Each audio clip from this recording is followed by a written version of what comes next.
بەناوی خوای گەورە و میهرەبان جەنابی سەرۆک بارزانی ئامادەبوانی بەڕێز یادکردنەوەی سەروەری ئەزموونی دیموکرات و ئازادی کۆماری کوردستان لە مەهاباد یادێکی هەتا بڵێ پیرۆز و شکۆمەندە. ماوەی 11 مانگ لە تەمەنی مێژووی هەر وڵاتێکە هەر گەلێکە مێژوویەکی زۆر کورتە، بەڵام ئەو مێژووە پڕسەروەریە بۆ کورد جێگەی شانازی و شکۆمەندیەکی گەورەیە و هەمیشە سەرچاوەی ئیلهام و ورەی تێکۆشان و خەباتینەوەی دوایینەوە بووە. سەروەری کۆمار و مەغزانەتەوەیە گەورەکانی لە یادەوەری و لە ویجدانی نەتەوەی کووردا مایەی پتەوکردن و بەهێزکردنی ڕەوتی ڕزگاری خوازی خەڵکی کوردستان بووە بۆنەوە لە دوایینەوە و لە سەرتاسەری کوردستانە. خەبات و شۆڕشەکانی کورد زۆر و ماوەکانی حکومڕانی و دەسەڵاتی کەم بە تایبەتیش لە سەدەی 20دا کە سەدەیەکی پڕمەینەتی و دڵڕەقی بووە بەرامبەر بە کورد و پارچەکانی کوردستان. لەو 11 مانگەدا حکوومەتی کوردستان لە مەهاباد دەستی لێوەشاوەیی و کارامەیی خۆی وەشاند کە ئەگەر ڕێ بە کورد بدەن ئاوا دەکا کە پێشەوای سەروەر سەرکۆماری شەهید قازی مەحەممەد و هاوڵەکانیان کردیان حکوومەتێکی ملی جێی ڕەزامەندی گەل و خزمەتگوزار و ئاشتی خواز و فەرهەنگ دۆست. کۆماری کوردستان و بەسەرهاتەکانی تەنیا بەسەرهات نین بۆ لاپەڕەکانی مێژوو، بەڵکو بەو سیفەتە سەربەرزانەی لە یادەوەری ئێمەدا هەیەی پەند بوون بۆ دەورانی داهاتووی خەبات لە سەرتاسەری کوردستان و ئیلهام بەخشیش بوو بۆ تەجروبەی ئایندەی حکومڕانی لە کوردستان، بە تایبەتی ئەم ئەزموونەی ئێستای کوردستانی باشوور کەوا 2 دەیە زیاترە بەردەوامە و دەستکەوت دابیندەکا و چاوی لەهی تریشە. ئەزموونی کۆماری کوردستان گیانفیدایی پێشەوا و هاوڵەکانی مانای کوردستانیەکەی بەشداربوونی بارزانی نەمر و هەواڵەکانی ڕۆحی بەرزی برایەتی و ئازادی خوازی و دیموکراتی حکومڕانی لە پانتایی جۆگرافی ناوچەی مکریاندا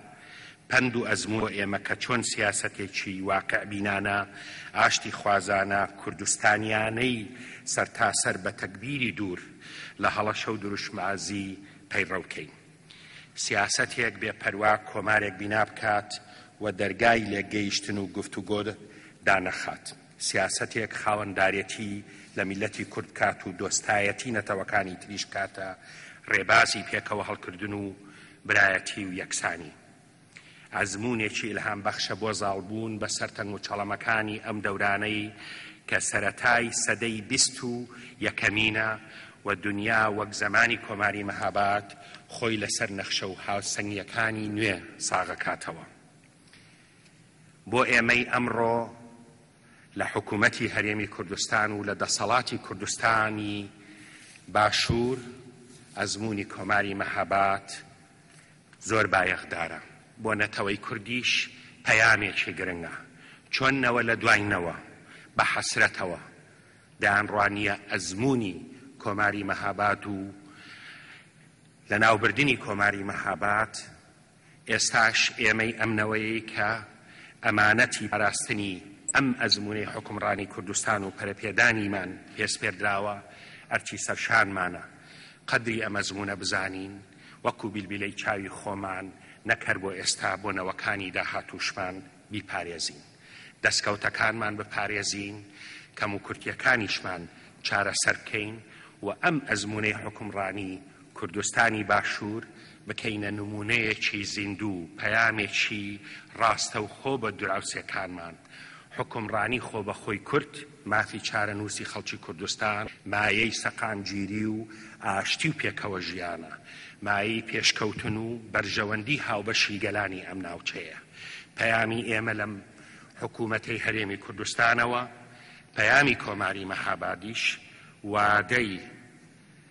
زۆڵم لێکردنی کورد و چەوسانەوەی کورد و نکۆڵیکردن لە مافەکانی بەسەر چووە. لەم سەردەمەدا کە مافی چارەنووسی گەلان مافێکی ڕێز لێ گیرا و سەلمێنراوە ناکرێت چی تریش کورد وەکو هاوڵاتی پلەدوو وەکو مافی زەوت لێکرا و مامەڵەی لەگەڵا بکرێ. بۆیە ئەم ئەزمونەی ئێستای کوردستان ئەم حکومڕانیەی هەرێمی کوردستان کەوا زیاتر لە دوودەیە بەردەوامەوە دەستکەوتی گەورەی بۆ میلەتەکەمان کەڵەکە کردووە دەکرێ ببێتە هەوێنێکی خەونەکانی گەورەتر و دەکرێ ببێتە پەیامێکیش بۆ دەرو دراوسێمان کە ئاوها لە کوردستانی باشووردا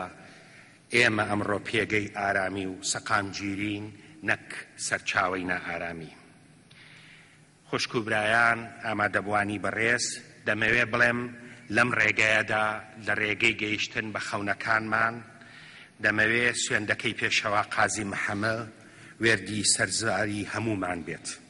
کە فەرمووی بە کەلامی عەزیمی خوا بە نیشتیمان بە شەرافەتی ملی کورد بە ئاڵای مقەدەسی کوردستان سوێن دەخۆم کە تا ئاخر هەناسەی ژیاندم و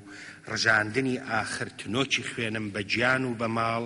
لە ڕێی ڕاگرتنی سربەخۆیی و بەرزکردنەوەی ئاڵای کوردستاندا تێئەکۆشم.